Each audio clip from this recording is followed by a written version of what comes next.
नमस्कार, आप देख रहे हैं सनसेट टीवी और मैं पराक्रम सिंह शेखावत आप सभी का स्वागत करता हूं। हमारे morning Hindi news bulletin top news में अगले आधे घंटे में हम आपको बताएंगे देश दुनिया की तमाम बड़ी खबरें, बताएंगे आपको आर्थिक जगत और खेल जगत से जुड़े समाचार भी। आइए शुरुआत करते हैं सुर्खियों के साथ। 17वें G20 शिखर सम्मेलन का समापन आज। भारत को औपचारिक रूप से सौंपी जाएगी G20 की अध्यक्षता। सम्मेलन से इतर प्रधानमंत्री नरेंद्र मोदी का द्विपक्षीय बैठकों का व्यस्त कार्यक्रम। G20 शिखर सम्मेलन में रूस यूक्रेन युद्ध रोकने के संकल्प के बीच पहली बार नाटो देश पोलैंड में गिरी रूसी मिसाइल की अमेरिका, यूक्रेन सहित कई देशों ने की निंदा। रूस ने मिसाइल गिरने की घटना से किया इनकार। भारत जलवायु परिवर्तन प्रदर्शन सूचकांक में 2 पायदान ऊपर चढ़कर 8वें स्थान पर। पर्यावरण के क्षेत्र में काम करने वाले 3 गैर सरकारी संगठनों ने रिपोर्ट की जारी। COP27 में पर्यावरण मंत्री भूपेंद्र यादव ने शून्य उत्सर्जन हासिल करने के प्रधानमंत्री नरेंद्र मोदी के लक्ष्य को बताया महत्वपूर्ण। संघ प्रमुख मोहन भागवत का बड़ा बयान, कहा 40,000 साल से भारतीयों का डीएनए एक, जबरन धर्मांतरण को रोकना बताया जरूरी। और गुजरात में चुनाव प्रचार तेज, अमित शाह ने संभाली बीजेपी के प्रचार की कमान। कांग्रेस ने 40 स्टार प्रचारकों की सूची की जारी। और अब खबरें विस्तार से।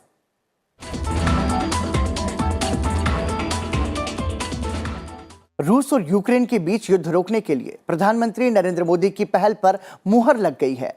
प्रधानमंत्री मोदी ने रूस के राष्ट्रपति व्लादिमीर पुतिन से युद्ध रोकने की अपील की थी, जिस पर G20 देशों के नेताओं में सहमति बन गई है। G20 समिट इंडोनेशिया में हो रहा है और सम्मेलन में हिस्सा लेने के लिए प्रधानमंत्री नरेंद्र मोदी वहां दौरे पर हैं। G20 के नेताओं द्वारा एक घोषणा के मसौदे ने यूक्रेन में युद्ध की कड़ी निंदा की और जोर दिया कि यह वैश्विक अर्थव्यवस्था में कमजोरियों को बढ़ा रहा है। इंडोनेशिया के राष्ट्रपति जोको विडोडो ने G20 शिखर सम्मेलन की शुरुआत करते हुए एकता का आह्वान करते हुए कहा कि दुनिया असाधारण चुनौतियों का सामना कर रही है और युद्ध जारी रहने के कारण वैश्विक खाद्य और ऊर्जा आपूर्ति खतरे में है। 17वें G20 शिखर सम्मेलन का आज समापन होने वाला है, लेकिन समापन से पूर्व बहुत से कार्यक्रम और बैठकें हो रही हैं। शिखर सम्मेलन में भाग ले रहे प्रधानमंत्री नरेंद्र मोदी का आज भी व्यस्त कार्यक्रम है। सुबह 6:30 बजे प्रधानमंत्री ने मैंग्रोव जंगल का दौरा किया। इसके बाद उन्होंने सुबह 8:30 बजे इंडोनेशियाई राष्ट्रपति के साथ द्विपक्षीय वार्ता भी की। और आपको बता दें कि भारतीय समय अनुसार सुबह 9 बजे से 9:20 पर स्पेन के प्रधानमंत्री पेड्रो सांचेज परेज काजोन के साथ द्विपक्षीय बैठक में प्रधानमंत्री नरेंद्र मोदी हिस्सा लेंगे। इसके साथ ही सुबह 9:30 बजे से 10:30 बजे फ्रांस के राष्ट्रपति इमैनुअल मैक्रों के साथ द्विपक्षीय बैठक करेंगे भारत के प्रधानमंत्री नरेंद्र मोदी। साथ ही सुबह 10:40 से 11 बजे सिंगापुर के प्रधानमंत्री ली सियन लूंग के साथ द्विपक्षीय बैठक होगी। सुबह 11 बजे से दोपहर 12:30 बजे तक डिजिटल परिवर्तन कार्य पर आयोजित सत्र में प्रधानमंत्री नरेंद्र मोदी भाग लेंगे और दोपहर 12:30 बजे से 12:45 पर समापन समारोह में प्रधानमंत्री नरेंद्र मोदी G20 की अध्यक्षता ग्रहण करेंगे। साथ ही आपको बता दें 12:45 से लेकर के 3:40 तक जर्मन चांसलर सहित नेताओं के साथ प्रधानमंत्री नरेंद्र मोदी की द्विपक्षीय बैठकें होंगी और शाम लगभग 4:15 बजे प्रधानमंत्री नरेंद्र मोदी दिल्ली के लिए रवाना होंगे।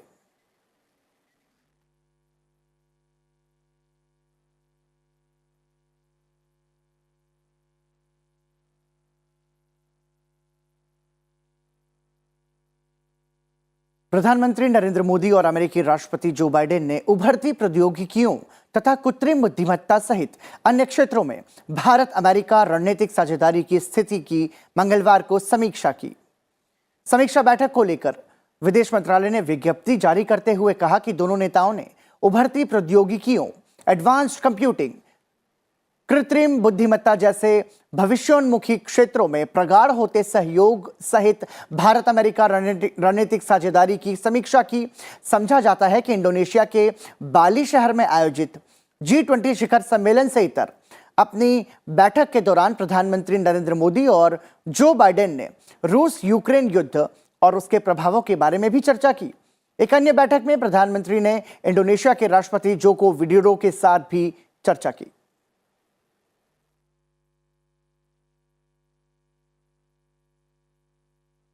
भारत जलवायु परिवर्तन प्रदर्शन सूचकांक यानी CCPI 2023 में 63 देशों की सूची में 2 पायदान ऊपर चढ़कर 8वें स्थान पर आ गया है। पर्यावरण के क्षेत्र में काम करने वाले 3 गैर सरकारी संगठनों ने सोमवार को यह रिपोर्ट जारी की। ये तीनों संगठन यूरोपीय संघ और 59 देशों के जलवायु संबंधी कार्य प्रदर्शन पर नजर रखते हैं। विश्व में ग्रीन हाउस गैस का 92% उत्सर्जन इन्हीं देशों में होता है। German watch, new climate institute और क्लाइमेट एक्शन नेटवर्क की यह रैंकिंग इस बात पर आधारित है कि किस तरह से ये देश 2030 तक अपना उत्सर्जन आधा करने तथा खतरनाक जलवायु परिवर्तन को रोकने की दिशा में आगे बढ़ रहे हैं। साथ ही इसके लिए वो क्या कर रहे हैं। उत्सर्जन आधा करने के प्रयासों में 1.5 डिग्री सेल्सियस के लक्ष्य को जद में रखना और खतरनाक जलवायु परिवर्तन को रोकना शामिल है। CCPI 2005 के बाद प्रकाशित किया गया है और इसका लक्ष्य अंतर्राष्ट्रीय जलवायु राजनीति में पारदर्शिता बढ़ाना है। यह देशों के जलवायु सुरक्षा प्रयासों और प्रगति पर तुलना में भी मदद करता है।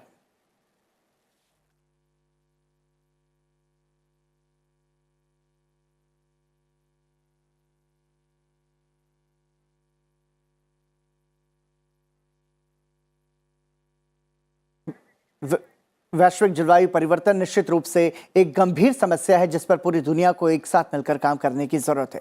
इसी खबर के बीच पर्यावरण मंत्री भूपेंद्र यादव ने कहा है कि अब तक दुनिया के संचयी उत्सर्जन में 4% से भी कम योगदान के बावजूद भारत जलवायु परिवर्तन से लड़ने के लिए कठिन प्रयास कर रहा है। मिस्र में संयुक्त राष्ट्र जलवायु शिखर सम्मेलन में राष्ट्रीय वक्तव्य देते हुए पर्यावरण मंत्री भूपेंद्र यादव ने कहा कि भारत ने 2030 के जलवायु लक्ष्यों में वृद्धि की महत्वाकांक्षा के आह्वान का जवाब दिया और अगस्त में अपने राष्ट्रीय स्तर पर निर्धारित योगदानों को अद्यतन किया। COP27 में पर्यावरण मंत्री ने बताया कि ग्लासगो में पिछले शिखर सम्मेलन के दौरान प्रधानमंत्री नरेंद्र मोदी ने 2070 तक शुद्ध शून्य उत्सर्जन हासिल करने के लिए देश के लक्ष्य की घोषणा की थी और भारत इस दिशा में लगातार तेजी से काम कर रहा है।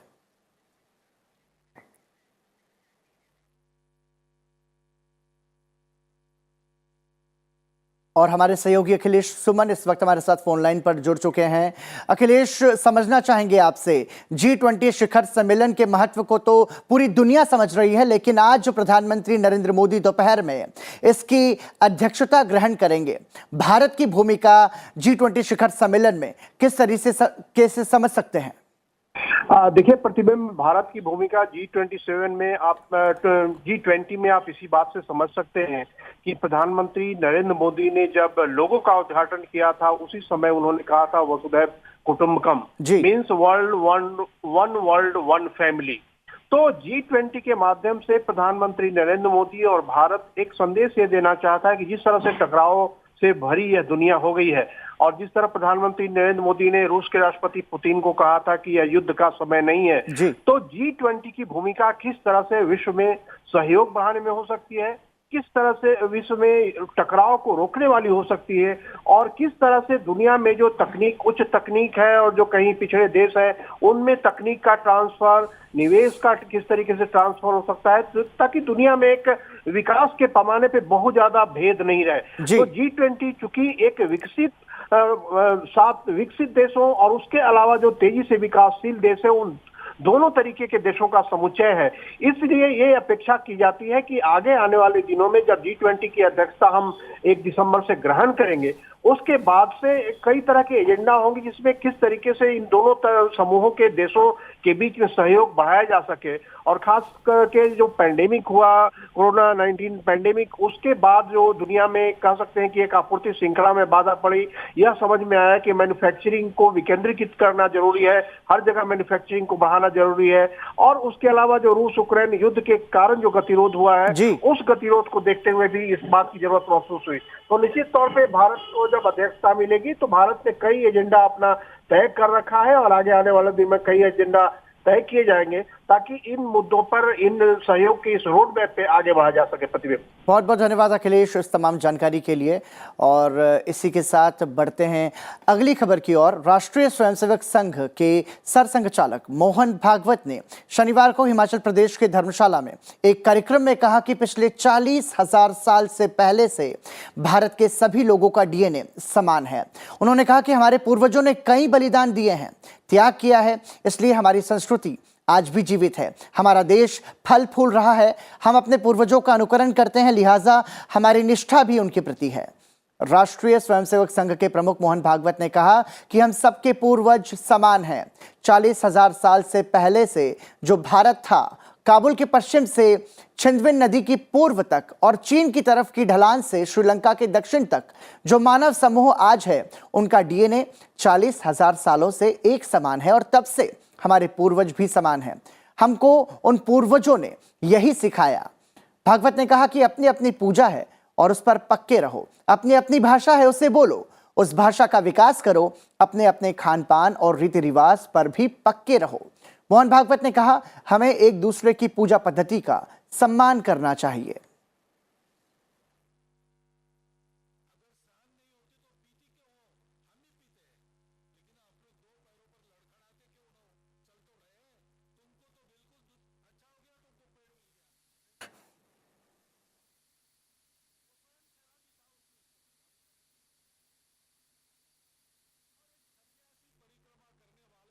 और इसी के साथ आइए अब नजर डालते हैं विधानसभा चुनाव से जुड़ी खबरों पर।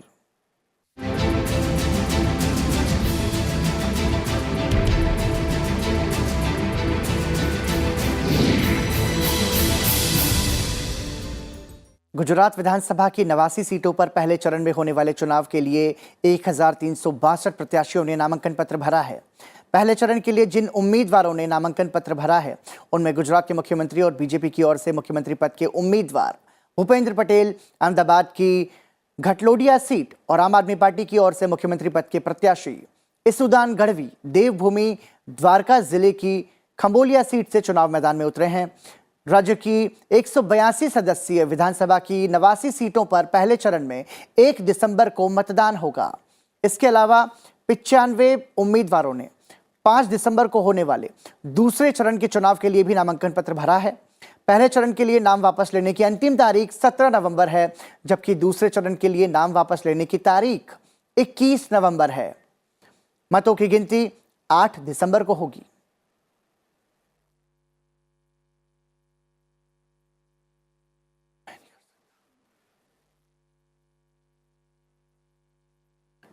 गुजरात चुनाव को लेकर सरगर्मियां लगातार तेज होती जा रही हैं। सभी राजनीतिक दलों ने प्रचार में पूरी ताकत झोंक दी है। बीजेपी की तरफ से गृह मंत्री अमित शाह ने प्रचार की कमान संभाली हुई है। केंद्रीय मंत्री अमित शाह की मौजूदगी में सानन निर्वाचन क्षेत्र से बीजेपी उम्मीदवार कानू पटेल ने अपना नामांकन दाखिल किया। इस मौके पर अमित शाह ने कहा कि इस विधानसभा चुनाव में बीजेपी सारे रिकॉर्ड तोड़ देगी और सबसे ज्यादा सीटें जीतकर बहुमत से सरकार बनाएगी। वहीं कांग्रेस ने गुजरात चुनाव के लिए स्टार प्रचारकों की सूची जारी कर दी है। सूची में पार्टी प्रमुख मल्लिकार्जुन खड़गे, यूपी अध्यक्ष सोनिया गांधी, पार्टी सांसद राहुल गांधी, महासचिव प्रियंका गांधी वाड्रा, मुख्यमंत्री अशोक गहलोत, भूपेश बघेल, सचिन पायलट, जिग्नेश मेवाणी और कन्हैया कुमार का नाम शामिल है।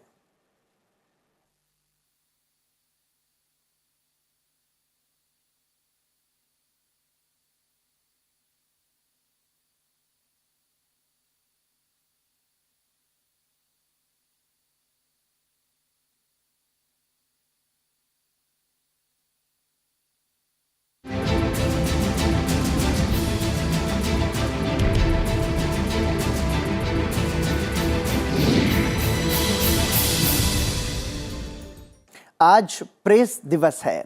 इस अवसर पर लोकसभा अध्यक्ष ने ट्वीट के माध्यम से संदेश दिया है। उन्होंने अपने संदेश में कहा कि प्रेस व मीडिया के साथियों को राष्ट्रीय प्रेस दिवस पर शुभकामनाएं। स्वाधीनता आंदोलन से आजादी के अमृत काल तक की इस यात्रा में अपनी निष्पक्ष सोच और स्वतंत्र विचारधारा से प्रेस ने देश को दिशा देने का काम किया है। लोकतंत्र को सुदृढ़ बनाते हुए भारत निर्माण में प्रेस का योगदान सराहनीय है। और इसी के साथ फिलहाल रुक रहे हैं एक छोटे से ब्रेक के लिए। ब्रेक के बाद आपको बताएंगे अंतर्राष्ट्रीय जगत से जुड़ी बड़ी खबरें, साथ ही नजर डालेंगे व्यापार और खेल जगत से जुड़े समाचारों पर भी। बने रहिए हमारे साथ।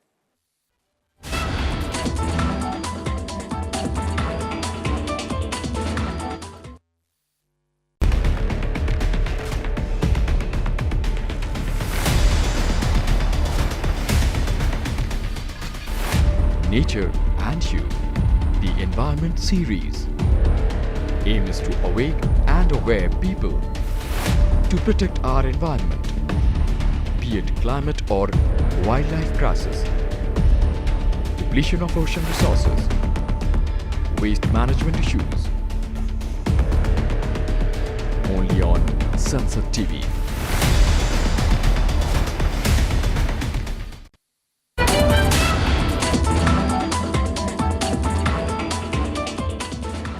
ब्रेक के बाद एक बार फिर आपका स्वागत। आप देख रहे हैं टॉप न्यूज और अंतर्राष्ट्रीय खबरों से पहले आइए एक नजर डालते हैं टॉप 10 हेडलाइंस पर। उपराष्ट्रपति जगदीप धनखड़ आज ऑडिट दिवस समारोह का उद्घाटन करेंगे। भारत के नियंत्रक एवं महालेखा परीक्षक कार्यालय में आयोजित होने वाले ये कार्यक्रम सप्ताह भर चलेगा। महाराष्ट्र सरकार ने अनुसूचित जनजाति आयोग की स्थापना करने और इतिहास की पाठ्यपुस्तकों के माध्यम से छात्रों को आदिवासी नेताओं की जीवनी को पढ़ाने की घोषणा की है। इस बात की घोषणा मुख्यमंत्री एकनाथ शिंदे ने भगवान बिरसा मुंडा की जयंती पर मंगलवार को नासिक में जनजातीय गौरव दिवस के आयोजन के दौरान कही। उत्तराखंड में भारत और अमेरिका की सेनाओं के बीच संयुक्त प्रशिक्षण अभ्यास युद्ध अभ्यास 22 के 18वें संस्करण की शुरुआत हो रही है। इस युद्धाभ्यास के जरिए दोनों देशों के बीच बढ़ते रक्षा संबंधों के साथ सर्वोत्तम कार्य प्रणालियों और रणनीतियों का आदान प्रदान किया जाएगा। दिल्ली में आगामी निकाय चुनावों के लिए कुल 2021 उम्मीदवारों ने अपने नामांकन पत्र दाखिल किए हैं। दिल्ली के 250 वार्ड नगर निगम पर 4 दिसंबर को मतदान होगा। चुनावों के परिणाम 7 दिसंबर को घोषित किए जाएंगे। धनुष बाण चुनाव चिन्ह किसका, इस मामले को सुलझाने के लिए चुनाव आयोग ने शिवसेना से दस्तावेज जमा करने को कहा है। इसके लिए चुनाव आयोग ने शिवसेना को 28 नवंबर तक का समय दिया है। पंजाब सरकार ने बड़ा फैसला लेते हुए यह तय किया है कि राज्य में सरकारी स्कूलों के नाम शहीदों और स्वतंत्रता सेनानियों के नाम पर रखे जाएंगे। इस बात की जानकारी राज्य के शिक्षा मंत्री हरजोत सिंह बैस ने दी। सबरीमाला स्थित भगवान अयप्पा मंदिर को आज 2 महीने लंबी तीर्थ यात्रा के लिए खोल दिया जाएगा। आपको बता दें कि वार्षिक मंडलम मकरविलक्कू तीर्थ यात्रा 17 नवंबर से शुरू होगी। मंदिर का गर्भगृह 16 नवंबर को शाम 5 बजे मुख्य पुजारी की उपस्थिति में खोला जाएगा। तेलुगु अभिनेता मोहन बाबू के अभिनेता पिता कृष्णा का अंतिम संस्कार पूरे राजकीय सम्मान के साथ किया जाएगा। तेलंगाना के मुख्यमंत्री चंद्रशेखर राव ने इस बात की घोषणा की। आंध्र प्रदेश के मुख्यमंत्री वाईएस जगनमोहन रेड्डी भी उनके अंतिम संस्कार में शामिल होंगे।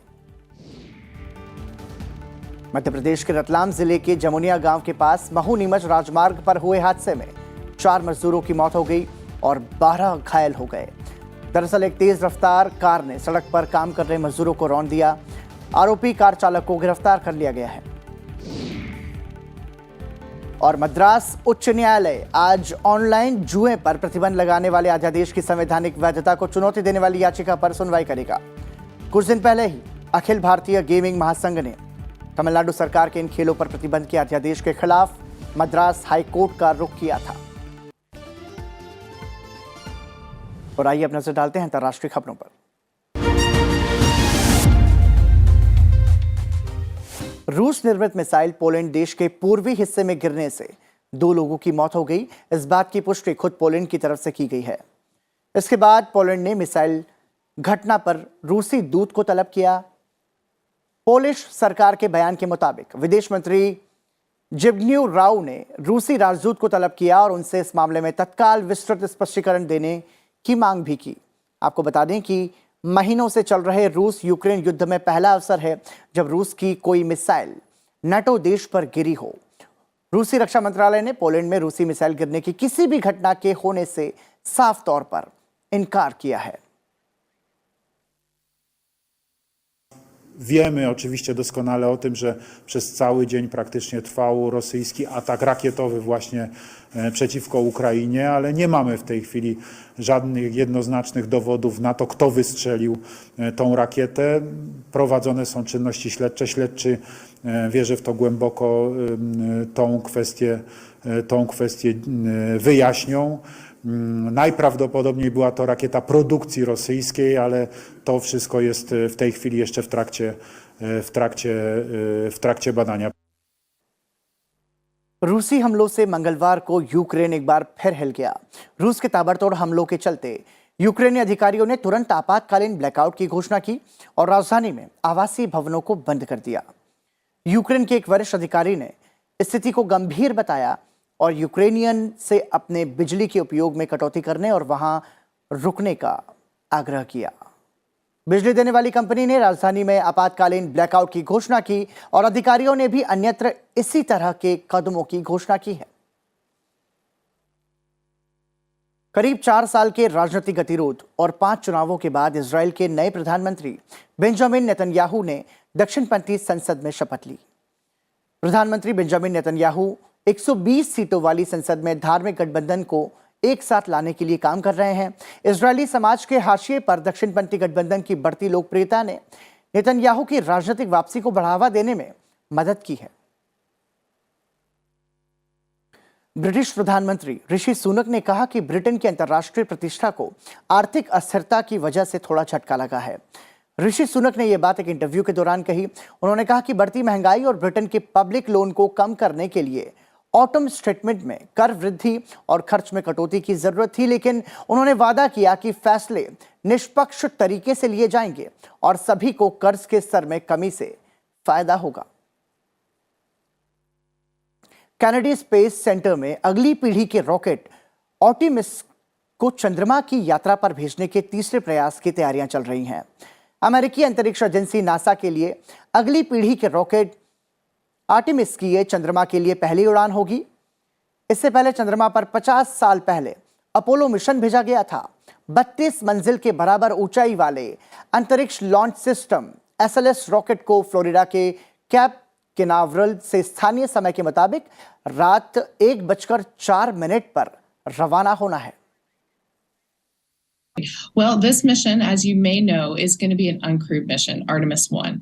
Artemis 2 is going to have a crew on board, humans on board, going back to the moon, flying around the moon, returning to Earth. And that's going to be planned for about 2024. The very next year, we plan to actually land humans on the moon in Artemis 3. They're going to stay for a short period of time, do a few days worth of moonwalks on the surface of the moon, and that's just going to kick us off for progressively more complex, longer missions where we have a gateway orbiting the moon, we have that outpost, a logistical outpost, we stay for longer, and then we eventually take those lessons. We start to design Mars missions, which is going to be out even farther, maybe 10 years from now.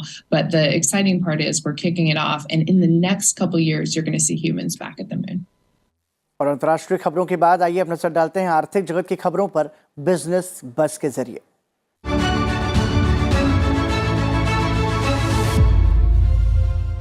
भारतीय reserve bank के governor Shaktikanta Das धीमी जमा वृद्धि और उच्च ऋण मांग की स्थिरता से संबंधित मुद्दों पर चर्चा करने के लिए सार्वजनिक क्षेत्र के बैंकों के मुख्य कार्यकारी अधिकारियों के साथ बैठक करेंगे।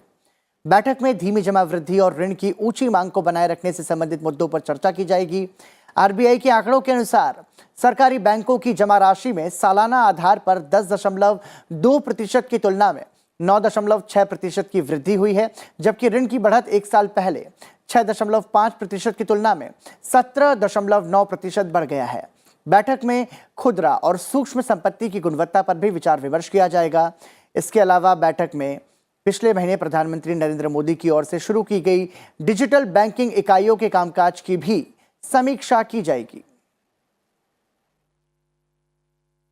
वहीं सरकार ने कहा है कि घाटे में चलने वाले उपक्रमों को बंद करने के लिए सरकारी कंपनियों को दिवालिया अदालत में जाना चाहिए। इससे समाधान में तेजी आएगी। सरकार इन कंपनियों में अपनी होल्डिंग कम करना चाहती है। जारी दिशा निर्देश के अनुसार शीर्ष कैबिनेट मंत्रियों की एक समिति से मंजूरी मिलने के 3 महीने के भीतर घाटे में चल रही कंपनी के समाधान के लिए इंसॉल्वेंसी एंड बैंकरप्सी कोड के तहत दिवालिया प्रक्रिया के लिए आवेदन दाखिल करना होगा। सरकार उस दिन से 9 महीनों तक के घाटे में चलने वाली इकाइयों को बंद करने की सोच रही है जिस दिन से वो फर्म मंजूरी मांगती है। मूल कंपनियों के बोर्ड को उनकी सहायक कंपनियों की भूमि संपत्तियों को अलग करने के लिए कहा गया है ताकि यह सुनिश्चित हो सके कि भूमि विवाद इकाइयों को बंद करने में बाधा न बने। फर्मों को पट्टे पर दी गई भूमि के लिए राज्य सरकारों से दे किसी भी मुआवजे को बट्टे खाते में डालने के लिए भी कहा गया है। दुनिया के सबसे अमीर शख्स एलन मस्क ने अपने बारे में एक बड़ा खुलासा किया है। एक ट्वीट करते हुए टेस्ला, स्पेसएक्स और ट्विटर के जैसी कंपनियों के कर्ता धर्ता मस्क ने बताया है कि फिलहाल वो सैन फ्रांसिस्को स्थित ट्विटर हेडक्वार्टर में ही सो रहे हैं। आपको बता दें कि उन्होंने ये ट्वीट उन खबरों के बीच किया जिसमें कहा गया है कि ट्विटर के नए बॉस मस्क के डर से कर्मचारी दफ्तर में ही सोने को मजबूर हैं। ट्विटर की कमान संभालने के बाद से ही एलन मस्क इसे नया स्वरूप देना चाहते हैं। इसके लिए वो बदलावों पर काम कर रहे हैं। हालांकि इस पूरी प्रक्रिया में उनकी ओर से प्रस्तावित कुछ बदलावों की आलोचना भी हो रही है। इन सब के बीच कई मीडिया रिपोर्ट्स में यह दावा किया गया है कि नौकरी जाने के डर से कई ट्विटर कर्मचारी रात को ऑफिस में ही सो रहे हैं।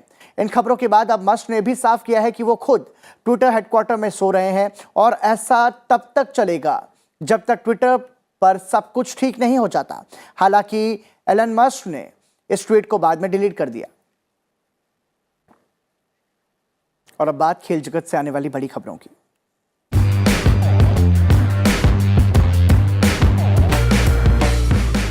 फीफा वर्ल्ड कप 2022 कतर में 20 नवंबर से शुरू हो रहा है। फुटबॉल के इस सबसे बड़े टूर्नामेंट में कुल 32 टीमें हिस्सा ले रही हैं। करीब 1 महीने तक चलने वाले इस टूर्नामेंट में कुल 64 मैच खेले जाएंगे। सभी टीमों को 8 ग्रुप में बांटा गया है। स्पेन, जर्मनी, ब्राजील को इस खिताब का मजबूत दावेदार माना जा रहा है, लेकिन कई टीमें उलटफेर करने के लिए तैयार हैं। टूर्नामेंट का पहला मैच मेजबान कतर और इक्वाडोर के बीच खेला जाने वाला है।